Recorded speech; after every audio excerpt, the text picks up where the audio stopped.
Good morning. എല്ലാവരും സുഖമായിട്ടിരിക്കുന്നോ? എല്ലായിടത്തും അത്യാവശ്യം കുറച്ച് മഴയൊക്കെ കിട്ടിയെന്ന് തോന്നുന്നല്ലേ. ഇന്നലെയൊക്കെ ഇവിടെ നല്ല മഴയായിരുന്നു കേട്ടോ.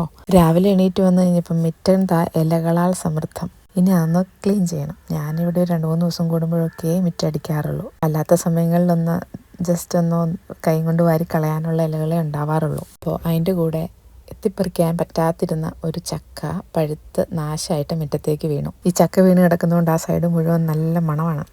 ഇനി അതെല്ലാം പറക്കിക്കൊണ്ടേ കളയണം.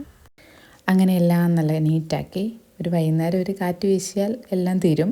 നല്ല വെയിൽ കിട്ടുന്നതുകൊണ്ട് ബൊഗൈൻവില്ലെല്ലാം അത്യാവശ്യം നന്നായിട്ട് തന്നെ പൂവിട്ടിട്ടുണ്ട്. പക്ഷെ ഒരു ദിവസം വെള്ളം ഒഴിച്ചില്ലെങ്കിൽ പെട്ടെന്ന് തന്നെ വാടിയും പോകും. ഇന്നലത്തെ കാറ്റത്ത് ഒരു 3 മാങ്ങ കിട്ടി. നന്നായിട്ട് പഴുത്തത് ഒരെണ്ണം മാത്രമേ ഉണ്ടായിരുന്നുള്ളൂ. ബാക്കി 2 വാടി വീണതാണ്. അങ്ങനെ പീലീനെ ക്ലീൻ ചെയ്യാനായിട്ട് വിട്ടു. ഇനി കുറച്ച് പച്ചക്കറികൾക്കും ചെടികൾക്കും എല്ലാം വളമെല്ലാം ഇടാനുണ്ട്. അപ്പോൾ അവിടുത്തെ പണി തീർത്ത് വരുമ്പോഴത്തേക്കും പീലി അകത്തെ പണികൾ തീർത്തോളൂ. വന്ന് ആദ്യം തന്നെ വഴുതനയിൽ നിറയെ പുഴുക്കളായിരുന്നു. അതിനെയെല്ലാം കൊന്നു. അതിനകത്തുനിന്നൊരു 3-4 വഴുതനങ്ങ കിട്ടി. വയലറ്റ് കളറിലുള്ള. എനിക്ക് കഴിക്കാനായിട്ട് വലിയ താല്പര്യമില്ലെങ്കിലും അതിങ്ങനെ ഉണ്ടായി ഇങ്ങനെ കിടക്കുന്നത് കാണുമ്പോൾ ഭയങ്കര ഇഷ്ടമാണ്. അത് ആർക്കെങ്കിലുമൊക്കെ കഴിക്കാനായിട്ട് കൊടുക്കും കേട്ടോ. ഞാൻ കഴിക്കില്ല എന്ന് മാത്രമേ ഉള്ളൂ. എല്ലാ 2 ദിവസം കൂടുമ്പോഴും നിത്യവഴുതനങ്ങ കിട്ടും. അത് നമ്മൾ 3 പേർക്കൊക്കെ കഴിക്കാൻ ധാരാളമാണ്. അങ്ങനെ അത് പറിച്ചു.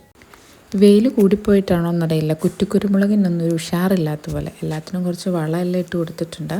അങ്ങനെ കുറച്ച് ചുമന്ന ചീരയൊക്കെ പറിച്ച് മത്തങ്ങയ്ക്ക് കുറച്ച് മണ്ണ് വളമെല്ലാം ഇട്ട് കൊടുത്ത് അതിനെ ഒന്ന് നേരെ തറയിലേക്ക് വളർന്നു പോകാൻ പാകത്തിനൊക്കെ സെറ്റാക്കി കൊടുത്തിട്ട് ഞാൻ കയറിപ്പോയി. നല്ല വെയിലായിരുന്നു. അകത്ത് കയറി കഴിഞ്ഞപ്പോഴത്തേക്കും ചത്ത പോലെയായി, അമ്മാതിരി വെയിൽ. അപ്പോൾ ഇതാണ് എൻ്റെ കുഞ്ഞ് അടുക്കളത്തോട്ടത്തിൽ നിന്ന് കിട്ടിയ പച്ചക്കറികൾ.